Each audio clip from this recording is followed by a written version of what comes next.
ഇല്ലാത്തൊരു ശീലങ്ങൾ കുട്ടികളെ പഠിപ്പിച്ചാൽ ഇങ്ങനെ ഇരിക്കും.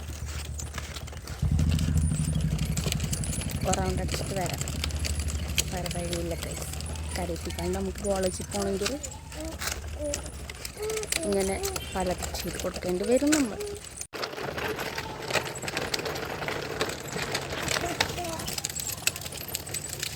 എന്താ പിന്നെ വാ, തിരിച്ചു വാ, തിരിച്ചു വരാം. ഇനി ഇവിടെ കളിച്ചോട്ടാ. Bye bye.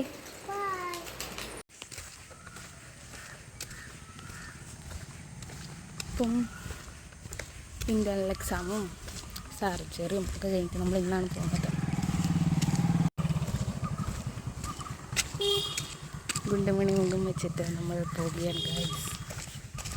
ആൻഡ് ഇതാണ് എൻ്റെ ബ്രാൻഡ് ന്യൂ ജേഴ്സി ഹിജാബ്. ഇന്നലെ പോയിട്ട് മേടിച്ചതാണ്.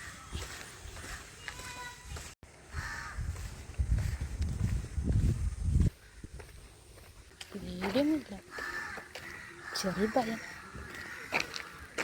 അപ്പം നമ്മൾ ബസ്സൊക്കെ കയറി കോളേജിലേക്ക് എത്തി. കോളേജിൽ നിന്ന് ക്യാൻറ്റീനിൽ പോയിട്ടില്ല ഗൈസ്. ഇന്ന് ആ ഒരു ചരിത്ര നിമിഷമാണ്. കാരണം എനിക്ക് പല്ലിന് വയ്യല്ലോ, ഒന്നും തിന്നാൻ പറ്റില്ലല്ലോ. അതുകൊണ്ടാണ് ക്യാൻറ്റീനിൽ പോകാത്തത്. ചൂടുള്ള കോഫി കഴിക്കാനും പറ്റില്ല. സോ നമ്മൾ ക്യാൻറ്റീനിൽ പോയില്ല. അപ്പോൾ ജേഴ്സി ഹിജാബ് ഇങ്ങനെയാണ് അത്ര ഇടേണ്ടത്. പക്ഷേ എനിക്ക് എൻ്റെ ഉമ്മച്ചിനെ പോലെയായിട്ട് എനിക്ക് തോന്നിയത്. പിന്നെ നാളെ ഓണം സെലിബ്രേഷൻ ആയതുകൊണ്ട് അതിനുള്ള പ്രിപ്പറേഷൻസൊക്കെ നമ്മൾ സ്റ്റാർട്ട് ചെയ്തു.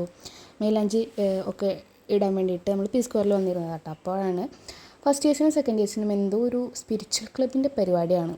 ഈ ഫാദറും പിന്നെ മറ്റേ സ്വാമിയൊക്കെ കൂടിയിട്ട് എന്തോ അങ്ങനെ എന്തോ ഒരു പരിപാടിയായിരുന്നു. ഇതൊരു സ്മൂത്ത് ട്രാൻസിഷനാണ് ഞാൻ ഉദ്ദേശിച്ചത് ഗൈസ്. എങ്ങനെയുണ്ട് എൻ്റെ താമര? എൻ്റെ ഫ്രണ്ട്സ് എനിക്ക് വരച്ചെന്താണ്. പിന്നെ ഓണം സെലിബ്രേഷൻ്റെ ഭാഗമായിട്ട് കോളേജിൽ ഊഞ്ഞാൽ കിട്ടണമല്ലോ. ഊഞ്ഞാൽ കിട്ടാൻ വേണ്ടിയിട്ട് ഇവിടുത്തെ ചേട്ടന്മാർ വന്നിട്ടുണ്ട്. ഊഞ്ഞാൽ അവർ കെട്ടുന്നുണ്ട്. ഊഞ്ഞാൽ കെട്ടി കഴിഞ്ഞപ്പോൾ തന്നെ കുട്ടികൾ ഇരുന്ന് ആടാൻ തുടങ്ങിയിട്ടാണ്. പിന്നെ ഊഞ്ഞാൽ ഫ്രീ ആയപ്പോൾ ഞാൻ പോയിരുന്നു. എൻ്റെ മൈലാഞ്ചിരിലൊക്കെ കഴിഞ്ഞപ്പോൾ ഞാൻ പോയിരുന്നു. ഇത് എൻ്റെ അൺഎക്സ്പെക്റ്റഡ് വീഡിയോ ആണ്. അൺഎക്സ്പെക്റ്റഡ്ലി ഞാൻ വീഡിയോ എടുക്കണ കണ്ടു കഴിഞ്ഞാൽ എൻ്റെ എക്സ്പ്രഷൻ അങ്ങനെ തന്നെ ആയിരിക്കും. പിന്നെ ഞാൻ എക്സ്പെക്റ്റഡ്ലി എടുക്കാൻ വേണ്ടി പറഞ്ഞിട്ട് നല്ല ചിരിച്ചിട്ട് ഇരിക്കുന്നുണ്ടായിരുന്നു കേട്ടോ.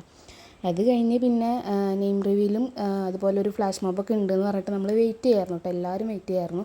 പക്ഷേ എനിക്ക് ലാസ്റ്റ് പ്രാന്ത് പിടിച്ച് ഞാൻ ബസ്സിൽ പോയിരുന്നു. കാരണം കുറേ ടൈം ഈ വെയിലും കൊണ്ടിട്ട് അവിടെ നിൽക്കുന്നുണ്ടായിരുന്നു പിള്ളേർ. ഫ്ലാഷ് മോബ് ആണെങ്കിൽ കോളായി. പിന്നെ നെയിം റിവ്യൂൽ എന്തോ നെയിമൊക്കെ റിവീൽ ചെയ്തിട്ടുണ്ടായിരുന്നു. അപ്പോൾ ഇന്നത്തെ വിശേഷങ്ങൾ ഇത്രയൊക്കെ ഉള്ളൂ. യെസ് ഗൈസ്, ഇന്നത്തെ വ്ളോഗ് ഞാൻ ഇന്ന് തന്നെ അപ്ലോഡ് ചെയ്തിട്ടിടാണ്. അപ്പോൾ ഡു ലൈക്ക്.